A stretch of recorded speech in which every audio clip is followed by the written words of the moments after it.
Time to hop on Twitter. Kevin Durant's supposed to have finally made his decision.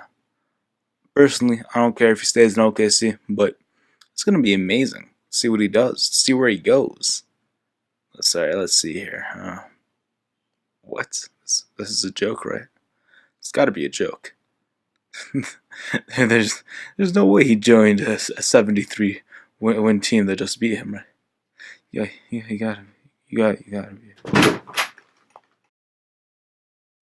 Oh man, God, whew. Oh, that hurt, man. How long was I out? Hello, TGC. You have been in a coma for 9 months. The current date is April 13th, 2017. Dang, 9 months. That's insane. Thing is, I can't even remember what knocked me out. All I can think of is being on my computer. Well, I guess if I check my internet history, I'll know what it is. Twitter. That's weird. Check this out, right? Golden State Warriors. Ha! No way. Thought that was a dream. That means I got a lot of stuff to check up on. Wow, this must have been an insane season. Spurs and Warriors first and second seed. Well, there's no surprise there, really. What is this? James Harden. Point guard? No way. Russell Westbrook. 42 triple doubles? Whoa. Man, that's insane. Kawhi Leonard. Ooh, I knew he'd take that next step. Isaiah Thomas. 28 points per game? The Boston Celtics? First seed in the East? Boogie and AD on the same team? And this Karl Anthony Towns kid is becoming as Tom as Shaq. What is this? The Washington Wizards? I thought they would be really mediocre again. Didn't think they would have it in them.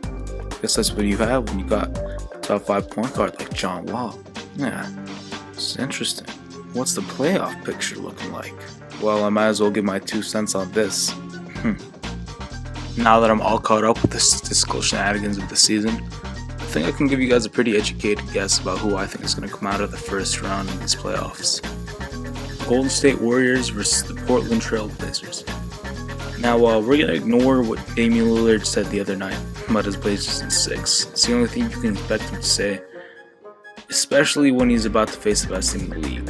And I love his confidence, but I just have to dutifully disagree with him because this series is not going to be close. This series, it's done, and there's nothing that Damian Lillard can do to stop these Warriors from sweeping the Portland Trail Blazers. The Warriors are a super team, and that's that. And I'm sorry, but Clay, Curry, Durant, and Green are a little bit too much for Lillard, McCollum, Harkless, and Nurkic. I do think that with Nurkic, the entire year, they could have possibly been a top 5 team in the West, 50-win team possibly, but I mean, versus these Warriors, I don't think they're going to come out, and it's just that simple. Now on to the series that's going to decide who faces the Golden State Warriors in the second round. The Utah Jazz versus the Los Angeles Clippers. Now personally I have a little bit of bias here. I really want the Clippers to lose, not because I'm a Jazz fan, and not because I'm a Lakers fan.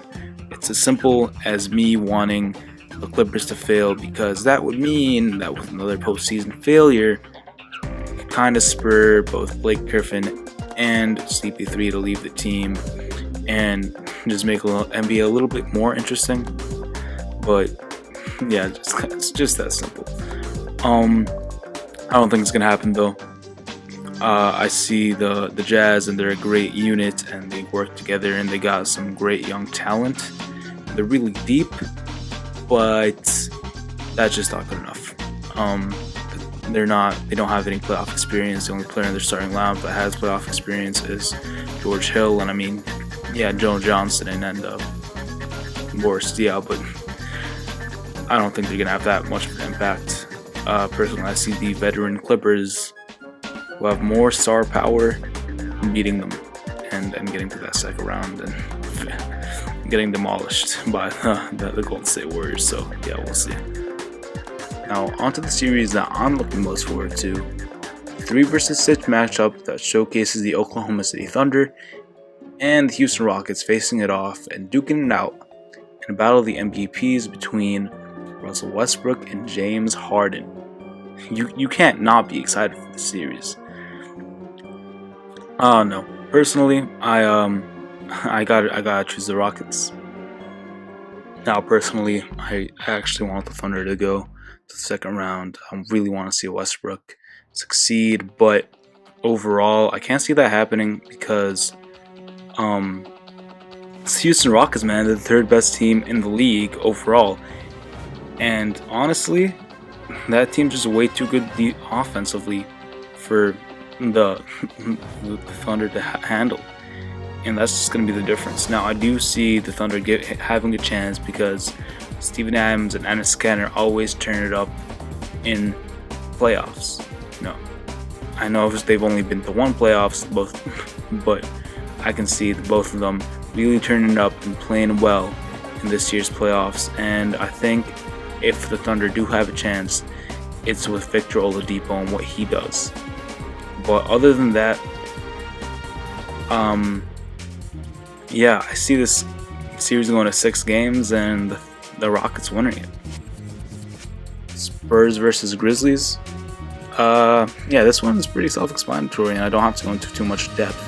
I like the Grizzlies; they're great, but they're not good enough offensively.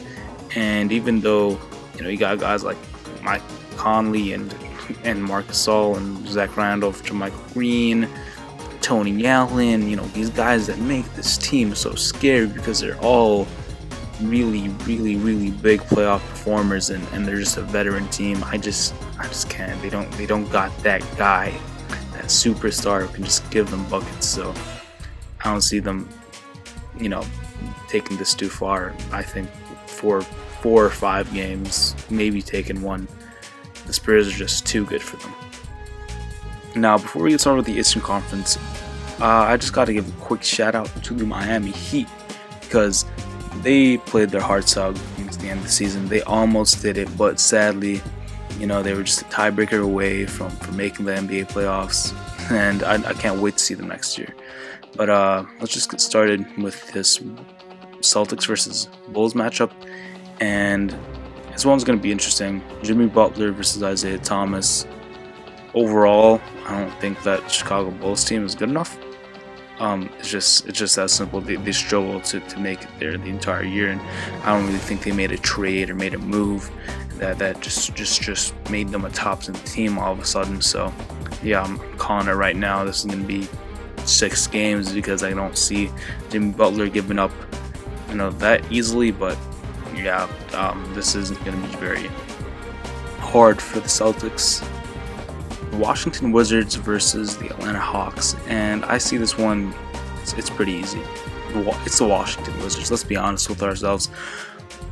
We've been saying it all year, but some people believe that the Washington Wizards have the biggest chance of giving the Cavs a tough time when it comes to their road to the finals. And I mean, I don't disagree and I don't agree either. But I do definitely think they're a good team, and yeah, I guess they've been seeded higher than the Atlanta Hawks because they are a better team, and they should win. I don't know what's with 3 versus 6 matchups, but this is my second favorite matchup this postseason. The Milwaukee Bucks with the Greek Freak versus the Toronto Raptors, who have vastly improved since All-Star break when they traded for Serge Ibaka and PJ Tucker. This Bucks team is a little bit too young. I don't think they're gonna make that much of a showcase in their first series as a team. So yeah, I'm gonna call it the Toronto Raptors way. The Giannis is definitely gonna take a couple games away from them, and with the addition of Chris Middleton back and everybody who's came back for the Bucks, I think that they're gonna make a little bit of a splash. Maybe announce their names, possibly. Who knows? Maybe they do make it out of the first round and beat the Toronto Raptors. But I mean, the Raptors, ever since they got Kyle Lowry back, have been hot, and I just don't see them losing right now, and I really see them making it a huge competition against the winner of the next matchup that I talk about.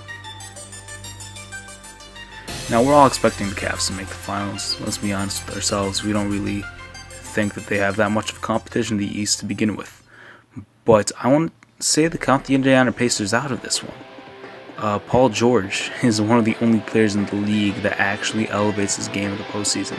When I talk about elevate, this guy goes at it. This guy, he vastly improves and just becomes a bunch better. But overall, I don't really see them being able to take it at the end of the day. The Pacers are just not stacked enough. They have one superstar and a couple of good role players, but you gotta look at the Cleveland Cavaliers and look at the best player in the world matched up along with Kyrie Irving and Kevin Love and J.R. Smith and Kyle Korver and Tristan Thompson and Channing Frye, and you'd be a little bit skeptical of these Indiana Pacers too. But I am looking forward to this matchup because I just want to see this huge battle between LeBron and Paul George. So yeah, but there's just no way that the Cavaliers lose this, especially with all the doubt that people have been showing them. It's just not gonna happen. Comment down below and let me know what you guys think is going to happen in this year's playoffs. Also, if you like this video and want to see more, hit that big red button. Most importantly, I hope you guys all have an awesome day. It's been your boy TGC, and I'm out. Peace.